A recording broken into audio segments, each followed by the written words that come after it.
I was just a girl when I left, 14, with dreams too big for my little slippers, and tears I refused to show because I didn't want Mama to worry. The plane took off from Manila and my life in the Philippines. It paused. It didn't end. It just held its breath for a very long time. California was loud, cold, not just in temperature, but in how people rushed past each other without saying good morning. I remember stepping off the plane, the air foreign, the people taller, and English swirling around me like a language I was supposed to understand, but didn't feel yet. I missed the scent of rain on banana leaves, the sound of roosters calling before sunrise, the neighbors borrowing sugar and staying to gossip. In America, life moved fast. I worked hard. I went to school during the day and worked at a diner at night. I married. I raised children. I took care of my family the way I was raised to. I sent money back home every month, like so many of us did, feeling like it was the only way I could stay connected to the place where my heart still lived. My body was in California, but my soul never left the Philippines. There were days when the homesickness hit like a typhoon, when I'd cook adobo and suddenly find myself crying over the simmering pot. I missed the simple things. I missed the sound of tricycles passing by, the way people said, "Kumain ka na," like it meant, "I love you." I missed my cousins, my old house, the mango tree that dropped fruit every summer. But life kept going. I kept telling myself, next year. I'll visit next year. But next year always turned into another decade. And then one day I looked at myself in the mirror. 60, my hair more silver than black, my hands worn from decades of love and labor. And I thought, if not now, when? California had given me so much. A roof, opportunities, a family I adore. But I had given so much of myself to survive there. I forgot what it meant to simply be, to feel the wind on my face without rushing, to walk without a destination, to speak my native tongue without hesitation or forgetting a word halfway through a sentence. So I sold my car, packed what mattered, and I came home. I landed in Manila, but it didn't feel like the Manila I remembered. It had grown up too, just like me, but I wasn't looking for the city. I was heading back to the village, the one with narrow roads and sari-sari stores, the one where my name still lived on someone's lips, even after all these years. The bus ride was long, the roads were rough, but when I stepped off that bus and saw the same mountains that once stood taller than my childhood dreams, my knees gave way. I was home. Truly, deeply home. The first thing I noticed was how the air felt different. Warmer, yes, but familiar. Like it had been waiting for me. My childhood home was no longer standing, but the land was still there. And the mango tree? Still alive, still dropping fruit, as if it too had waited for me. Neighbors came out. Some remembered me, some didn't, but they all welcomed me like I'd never left. And that's what makes this place different. In America, 46 years can make you invisible. Here, 46 years just makes your return sweeter. I walk the roads now barefoot, not because I have to, but because I want to feel the earth again. I cook over a fire sometimes, just to remind myself what real flavor tastes like. I sit under the stars. No television, no noise, just crickets and a sky so open it feels like a prayer. And there are moments, quiet ones, where I feel younger than I ever did in California. Not in body, but in spirit. There's something about this land that revives you, that forgives the years you were away and lets you pick up where you left off. I spend my mornings buying vegetables from the palengke. I don't need much, just enough for sinigang, maybe some lumpia for the neighbors. I spend my afternoons talking with women I haven't seen since we were all little girls with scraped knees and too much energy. We laugh like time never touched us. Sometimes I sit outside and just listen, to the wind, to kids playing, to dogs barking, and I think, this is what peace sounds like. And yes, there are things I miss from the life I left behind. My children are still in America, my grandchildren only know me through video calls and holiday packages. But I tell them stories, of rivers I used to swim in, of fiestas with parades and lechon, of a childhood lived barefoot and free. I tell them they come from a place that is soft and strong all at once, a place where people have little, but give much. where every meal is a celebration and every person is family. I want them to know who they are. Even if they were born far away, I want them to carry this land in their hearts. One day, I hope they visit. I hope they sit beside me under this mango tree. I hope they see where I learned to dream. I hope they understand why I had to come home. Because coming home, it healed something in me. Something I didn't even know was broken. It reminded me of who I was before the world told me who I should be. It reintroduced me to the girl who left at 14, brave, scared, full of hope, and told her, "You did it. You made it back." There's a kind of joy you can't buy. The kind that comes from knowing you are exactly where you're supposed to be. That's what I feel now. When I wake up to the sound of roosters, when I sweep my tiny yard, when I wave to children I'm not related to, but who call me Lola anyway. I look around and I see beauty everywhere, in the way people help each other, in the way old men still flirt with their wives, in the way strangers say good morning with a smile that reaches their eyes. This place has aged with me, grown with me, and now we're together again. So to every Filipino watching this, whether you're in Dubai or New York, Rome or Toronto, know this: your roots are not just in the soil. They are in every opo you say, every balut you crave, every song your mother used to hum while washing the clothes. No matter how long you've been away, this country doesn't forget you. This village doesn't forget you. Your childhood home, even if it no longer stands, is still standing in your heart. And if you ever wonder whether it's too late to come back, it's not. Because the Philippines, she waits for her daughters. She always has. And when you return, she wraps you in her arms like no time has passed at all. I left as a child. I came back as a woman. And now, I am home. At last. And I have never smiled so much in my life, or cried so often, or felt so full. Because this quiet life, this simple joy, is the dream. It was never the mansion. It was never the money. It was the mango tree, the neighbors, the laughter, the peace. I am not just surviving anymore. I am living. I am loving. I am home. And I hope one day you come home too. There's a rhythm here that I had forgotten. A way people speak to each other, not in a rush, not because they want something, but just because they care. It's not about the clock or the calendar. It's about being present. It's about seeing someone and really seeing them, not just what they wear or what they've done with their life, but who they are, what their heart carries, what stories their eyes are still holding. Since coming back, every day has been a soft surprise. The tricycle driver who refused to take my money because he remembered my father used to help his family back in the day. The tinderer at the market who always gives me a few extra tomatoes and says, "Para sa'yo ate, welcome home." The old woman 2 houses down who makes the best kakanin and always calls me over when it's still warm. She says it tastes better when shared, and I believe her. There's a little boy, maybe 8 or 9, who knocks on my door in the afternoons. He doesn't ask for anything. He just wants to tell me about school, or his favorite cartoons, or how his grandmother snores too loud. He makes me laugh. He reminds me of my own son when he was that age. Loud, curious, full of questions the world couldn't answer fast enough. One morning, I was sweeping the front of my little home when a woman walked by and stared at me for what felt like forever. Then she said my full name, first, middle, last, and tears filled her eyes. It was my cousin. We hadn't seen each other since we were teenagers.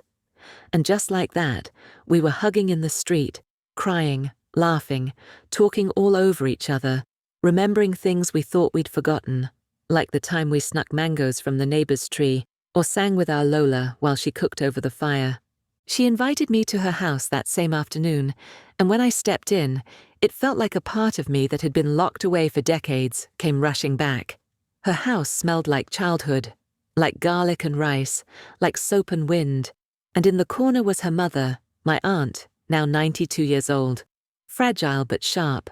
She held my hand like she didn't want to let go, told me she thought I'd never come back, that she'd prayed for me every night, that even when my letters stopped, she never stopped believing I'd find my way home. There is a kindness here that the world often forgets, a kind of human warmth that doesn't need to be spoken, just felt. People here don't have much, but they give everything. Their time, their stories, their food, their love. It's as natural to them as breathing. We had a fiesta last week. The whole barangay lit up. There were streamers and lechon and children singing with voices too loud and too free to care about being in tune. I sat under a tarp with people I barely knew, but who treated me like an old friend. We ate, we danced, we laughed until our stomachs hurt, and when the music slowed down, I looked around and thought, this is what life is about. It's not about how much you earn or how high you climb.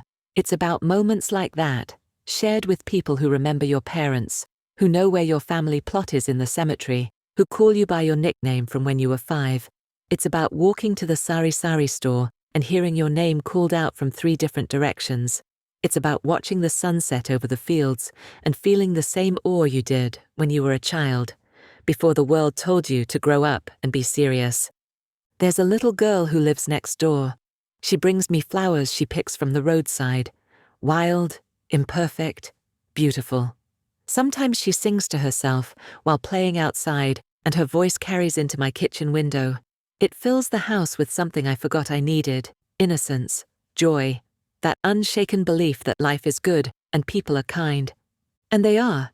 Here, they really are. Last Sunday, I went to church, the same church I was baptized in. The same one where my parents were married. I hadn't been inside for over 4 decades, and yet, it felt untouched. The benches were older, sure. The paint faded.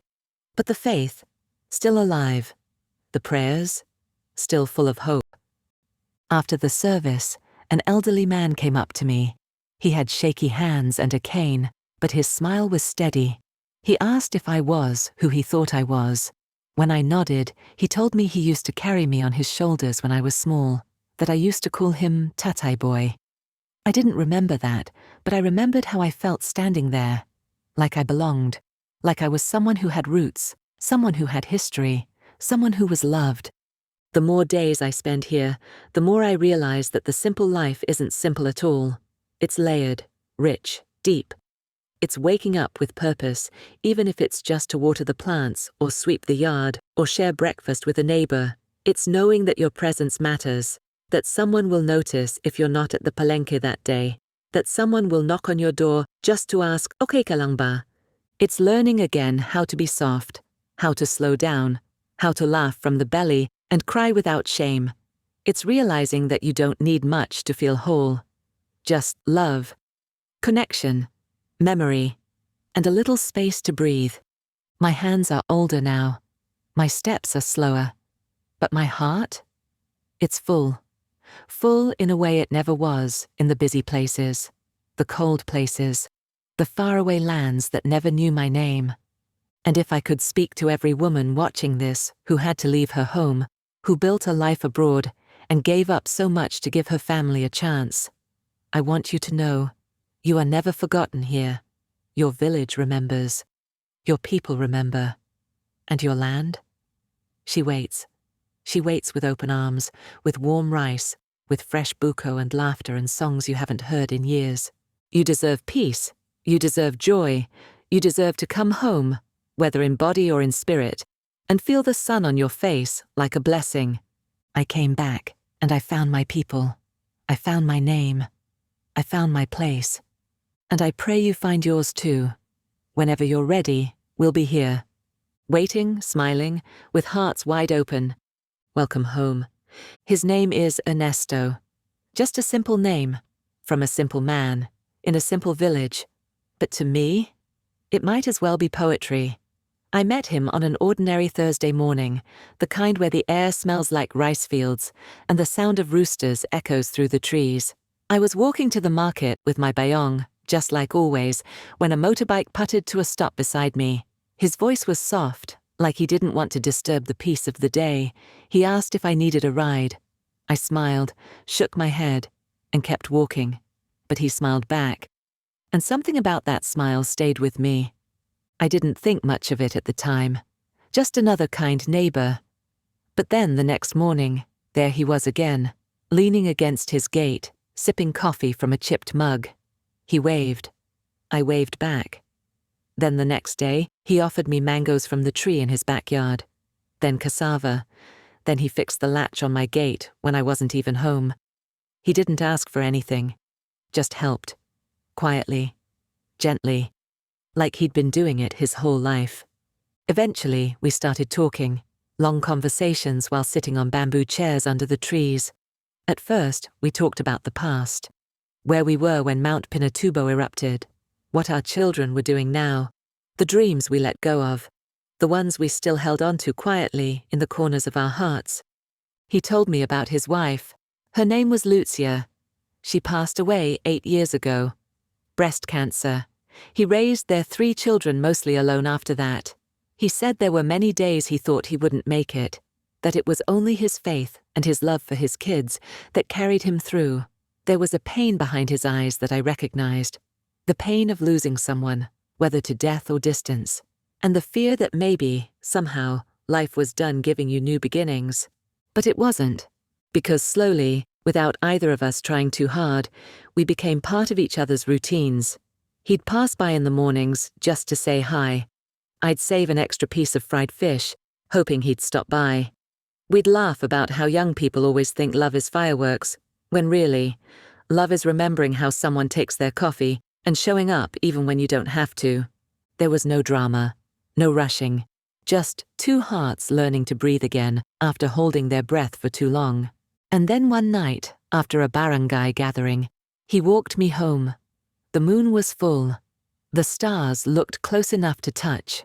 We stood by my gate, and he looked at me, not with hunger or urgency, but with a softness I hadn't seen in a long, long time. He said, "You make me feel like I'm not just waiting to grow old anymore." And my heart, that tired, guarded, faraway heart, it cracked wide open. I didn't think love was meant for me anymore. I thought I had done my part, raised my children, paid my dues, carved out a quiet life for myself. I thought romance was for the young, for those with smooth skin and fast pulses and endless time. But I was wrong. Because this kind of love, the kind that comes after the storms, after the years have softened your edges, this love is deeper, wiser, stronger. We don't need to impress each other. We just see each other. All the scars, all the stories, all the strength it took to survive this long, and we love each other because of them. He doesn't ask me to change. He doesn't expect me to be anything other than who I am. When I forget a word in Tagalog, he laughs and helps me remember. When I talk about my life in California, he listens, not because he wants to leave, but because he wants to understand the path that brought me home. His children have welcomed me with more warmth than I ever thought possible. They call me Tita, and sometimes even Nane when they're being sweet. We eat together now, laugh together, celebrate birthdays and baptisms and Sunday lunches. It's messy and noisy and full of life, and I love every second of it. Sometimes I wake up and hear Ernesto singing while sweeping the yard, off-key, cheerful, completely unbothered by anything outside our little world. I make coffee and watch him through the window, and I think, this is happiness. Not loud, not shiny, just real. He holds my hand when we walk, even now, even when no one's looking. He tells me I'm beautiful, even when I'm in my oldest duster with my hair tied up. When I laugh too loud, he grins like it's the best sound he's ever heard. When I cry, he doesn't try to fix me. He just holds me, steady, present. I never knew how incomplete I felt until I met someone who made me feel whole. And the beautiful thing is, he says the same about me. We talk about the future sometimes, not in the way young lovers do, with 5-year plans and dream houses, but in quiet hopes. He says he wants to plant more fruit trees so our grandchildren can climb them one day. I say I want to paint the little room at the back of the house and turn it into a sewing space. We talk about growing old together like it's something to look forward to, not something to fear. There are still days I miss the life I built in California. My children, my old friends, the roads I used to walk.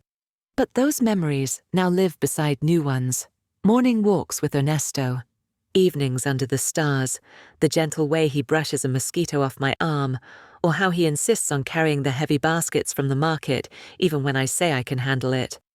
I never thought I'd fall in love again at this age.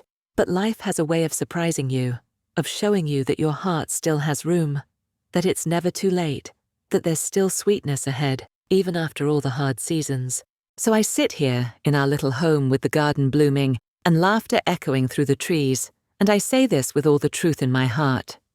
Love is not something you run out of. It just changes shape. It matures. It deepens. And when it arrives in your life after years of waiting, it feels like rain on dry soil. Software gentle. Transformative. Ernesto was not someone I expected. He's not flashy or smooth or poetic, but he is kind, honest, steady, and he loves me with a quiet devotion that hums in every gesture, every glance, every shared meal, and whispered goodnight. And I love him too. Completely. Without hesitation. After all these years, I didn't just come home to my village. I came home to love.